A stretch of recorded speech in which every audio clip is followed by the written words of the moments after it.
श्रीमद् भगवद गीता में स्थित प्रज्ञ के संदर्भ में अर्जुन ने श्री कृष्ण से प्रश्न किया है कि स्थित प्रज्ञ कौन है, अर्थात वह व्यक्ति जिसकी बुद्धि स्थिर है, वह व्यक्ति कौन है, वह कैसा दिखता है, उसका आचरण व्यवहार कैसा है,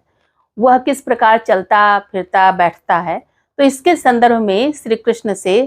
अर्जुन ने प्रश्न किया है। तो उनका जो प्रश्न है वह बहुत ही प्रसिद्ध प्रश्न है, जिसको इस प्रकार से पूछते हैं श्रीमद् भगवद गीता के 2 अध्याय में अर्जुन की स्थित प्रज्ञस्य का भाषा समाधिस्थस्य केशव स्थित धीः किम प्रभाषेत किमासीत व्रजेत किम। अर्थात हे केशव, हे कृष्ण, स्थित प्रज्ञ की क्या भाषा है, अर्थात भाषा का अर्थ है कि स्थित प्रज्ञ का क्या लक्षण है, किस प्रकार वह दिखता है, किस प्रकार उसको कैसे लक्षण वाले व्यक्ति को स्थित प्रज्ञ समझना चाहिए, अर्थात जिसकी बुद्धि स्थिर है ऐसा समझना चाहिए। समाधि में स्थित कैसा व्यक्ति स्थित प्रज्ञ है, उसका लक्षण क्या है, यह अर्जुन श्री कृष्ण से पूछते हैं। कहते हैं स्थित धीः किम प्रभाषेत, किस प्रकार स्थित धीः का अर्थ होता बुद्धि, किस प्रकार स्थिर बुद्धि वाला व्यक्ति बोलता है, उसकी भाषा क्या है, उसकी वाणी क्या है। किम आसीत, किस प्रकार वह उठता बैठता है। व्रजेत किम, अर्थात किस प्रकार वह चलता फिरता है। तो यह प्रश्न अर्जुन ने श्री कृष्ण से श्रीमद् भगवद गीता में पूछा है कि एक स्थिर मति वाला, स्थिर बुद्धि वाला व्यक्ति किस प्रकार व्यवहार करता है, किस प्रकार आचरण करता है, उसकी बोली वाणी क्या है, वह किस प्रकार उठता बैठता है, किस प्रकार चलता फिरता है, यह अर्जुन पूछ रहे हैं। तो इस प्रश्न के उत्तर में श्री कृष्ण उन्हें बताते हैं। पहला प्रश्न क्या है, स्थित प्रज्ञस्य का भाषा, अर्थात स्थित प्रज्ञ व्यक्ति की, स्थिर मति वाले व्यक्ति की, स्थिर बुद्धि वाले व्यक्ति की, जिसकी बुद्धि चंचल नहीं है, जिसकी बुद्धि स्थिर है, जो परमात्मा के स्वरूप को जान चुका है, ऐसा जो व्यक्ति है उसकी का भाषा, उसका लक्षण क्या है, उसका प्रतिपादन करते हुए श्री कृष्ण अर्जुन को बताते हैं कि प्रजहाति यदा कामान सर्वान् पार्थ मनोगतान आत्मन्येवात्मना तुष्टः स्थित प्रज्ञस्तदोच्यते। अर्थात इसमें श्री कृष्ण अर्जुन से कह रहे हैं कि स्थित प्रज्ञ से का भाषा, स्थित प्रज्ञ का क्या लक्षण है। इसका उत्तर देते हुए अर्जुन से श्री कृष्ण कह रहे हैं कि पार्थ, अर्थात हे पृथा के पुत्र अर्जुन, हे पार्थ, यदा मनोगतान, जब मन में स्थित, सर्वान कामान, अर्थात समस्त प्रकार की कामनाएं, प्रजहाति, भली भांति त्याग कर दी जाती हैं। जब मन में स्थित समस्त प्रकार की कामनाओं का व्यक्ति भली भांति सम्यक रूप से त्याग कर देता है, अर्थात समस्त प्रकार की इच्छाएं, कामनाएं, अभिलाषाएं वह छोड़ देता है, उससे मुक्त हो जाता है, उससे अनासक्त हो जाता है और आत्मना आत्मनि एव तुष्टः,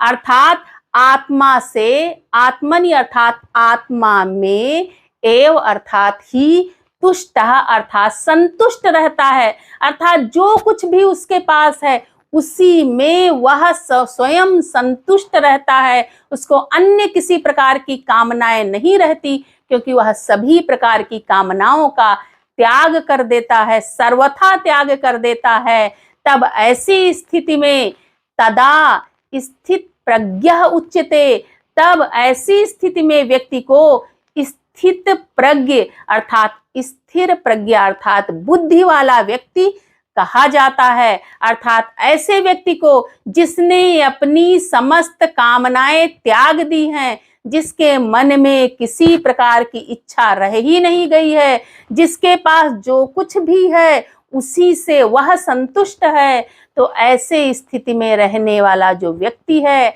ऐसे स्थिति में रहने वाला जो साधक है, उसको स्थित प्रज्ञ अर्थात स्थिर मति वाला, स्थिर बुद्धि वाला, स्थिर धी वाला समझना चाहिए। इस प्रकार श्री कृष्ण अर्जुन को बताते हैं, उनके इस प्रश्न का उत्तर देते हैं कि स्थित प्रज्ञस्य का भाषा, अर्थात स्थित प्रज्ञ व्यक्ति का क्या लक्षण है, क्या व्यवहार है, इस प्रश्न का उत्तर इस प्रकार से श्री कृष्ण अर्जुन को देते हैं। इसी प्रश्न का जो द्वितीय भाग है उसमें वह पूछते हैं, एक दूसरे प्रश्न के रूप में भी उसे हम ले सकते हैं कि स्थित धीः किम प्रभाषेत किम आसीत व्रजेत किम। अर्थात वह स्थित धी व्यक्ति जो है, अर्थात स्थित बुद्धि वाला, स्थिर बुद्धि वाला जो व्यक्ति है, वह किम प्रभाषेत, क्या किस प्रकार बोलता है, उसकी वाणी कैसी है, उसका वाक कैसा है, उसका व्यवहार कैसा है, क्योंकि लोक का व्यवहार वाणी से ही चलता है, इसलिए किस प्रकार आचरण करता है ऐसा व्यक्ति, यह प्रश्न, यह जिज्ञासा अर्जुन की है श्री कृष्ण से। और श्री कृष्ण इस जिज्ञासा का, अर्जुन के इस प्रश्न का उत्तर देते हुए कहते हैं कि वह व्यक्ति अर्थात स्थित धीः किम प्रभाषेत, इसका उत्तर देते हैं कि दुःखेष्वनुद्विग्न मना सुखेषु विगत स्पृहः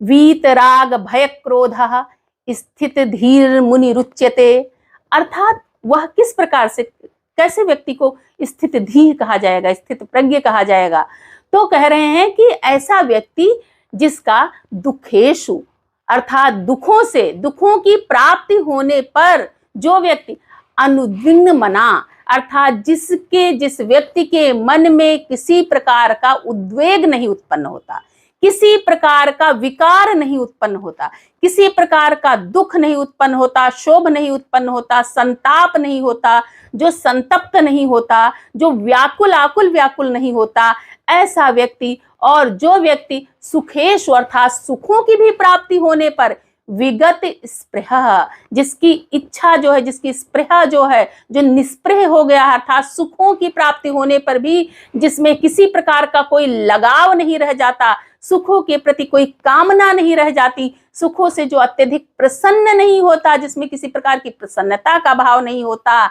ऐसा व्यक्ति, और जिस व्यक्ति का वीत राग भय क्रोधः, जिसका राग भय और क्रोध वीत हो गया, अर्थात जो राग भय और क्रोध से मुक्त हो गया है, रहित हो गया, अर्थात जिसने राग अर्थात जो आसक्ति है, जो प्रीति है, जो स्नेह है, जो ममत्व है, जो लगाव है, उससे मुक्ति प्राप्त कर ली है, उससे रहित हो गया है, उससे अनासक्त हो गया है, जिसमें किसी प्रकार के भय का भाव नहीं है, जिसमें किसी प्रकार का किसी के प्रति किसी प्रकार का जिसमें भय नहीं है, जिसमें किसी प्रकार का क्रोध नहीं है, ईर्ष्या नहीं है, द्वेष नहीं है, इस प्रकार के मानवीय संवेग जिसे प्रभावित नहीं करते, इनसे जो रहित हो चुका है, ये इनसे मुक्त हो चुका है, जो सर्वथा इनसे किसी प्रकार का लगाव नहीं रह गया है, जिसका जो राग भय और क्रोध जिसके नष्ट हो गए हैं, ऐसा जो व्यक्ति है, ऐसा मनन करने वाला जो मुनि है, मुनि ही स्थित धीः उच्यते, ऐसे मुनि को, ऐसे मनन करने वाले मननशील व्यक्ति को स्थिर बुद्धि कहा जाता है, स्थित धीः कहा जाता है, स्थित प्रज्ञ कहा जाता है। ऐसे ही व्यक्ति को स्थित प्रज्ञ मानना चाहिए, ऐसा श्री कृष्ण अर्जुन से कहते हैं। अब जो व्यक्ति जिसका वीत राग भय क्रोध है, अर्थात जिसके राग भय क्रोध इत्यादि जो मानवीय संवेग हैं नष्ट हो गए, इससे मुक्त हो गया है, ऐसा व्यक्ति जो है, ऐसा मननशील व्यक्ति स्थित प्रज्ञ है, स्थित धी है। इसी ये जो दूसरा प्रश्न था कि आसीत, अर्थात किस प्रकार उठते बैठते हैं ऐसे व्यक्ति जो स्थित प्रज्ञ हैं, इसी प्रश्न का उत्तर देते हुए इसी के उत्तर को आगे बढ़ाते हुए श्री कृष्ण कहते हैं कि यह सर्वत्रानभिस्नेहस्तत्तत् प्राप्य शुभाशुभम नाभिनंदति न द्वेष्टि तस्य प्रज्ञा प्रतिष्ठिता। अर्थात जो व्यक्ति, यह सर्वत्र अनभिस्नेहः, जो व्यक्ति सर्वत्र हर स्थान पर सदैव अनभिस्नेह स्नेह रहित है। स्नेह का क्या है? स्नेह लगाव है, स्नेह ममत्व है, स्नेह आसक्ति है, तो उस आसक्ति से रहित है। अनभिस्नेह है अर्थात जिसमें किसी प्रकार का स्नेह नहीं है। स्नेह किसके प्रति? सांसारिक पदार्थों के प्रति, सांसारिक वस्तुओं के प्रति, इस जगत के प्रति किसी प्रकार का स्नेह नहीं है। यह सर्वत्र अनभिस्नेह, जो सदैव सर्वत्र सब स्थान पर अनभिस्नेह है, अर्थात किसी प्रकार का लगाव, किसी प्रकार की आसक्ति, किसी प्रकार का स्नेह नहीं है, स्नेह रहित है, स्नेह से परे हो चुका है। तत् शुभाशुभम प्राप्य, उस शुभ और अशुभ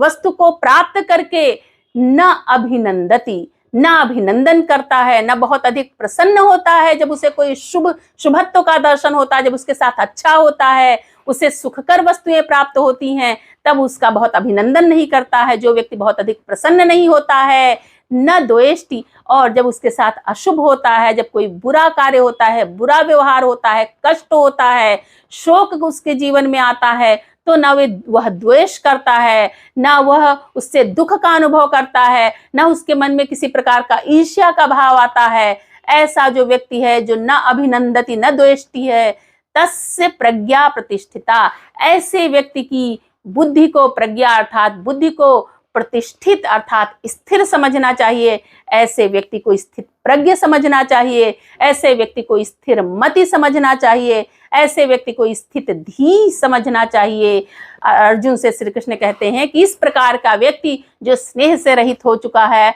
जिसको बहुत अधिक प्रसन्नता नहीं होती दुख होने पर, जिसको सुख होने पर बहुत अधिक प्रसन्नता नहीं होती, जिसको दुख होने पर बहुत अधिक कष्ट नहीं होता, इन सब से जो परे है, इन सब से जो ऊपर उठ चुका है, इन सब का जिस पर किंचित भी प्रभाव नहीं पड़ता, जो इन सब से प्रभाव रहित रहता है, वह व्यक्ति स्थित प्रज्ञ है, वह व्यक्ति स्थिर बुद्धि वाला है।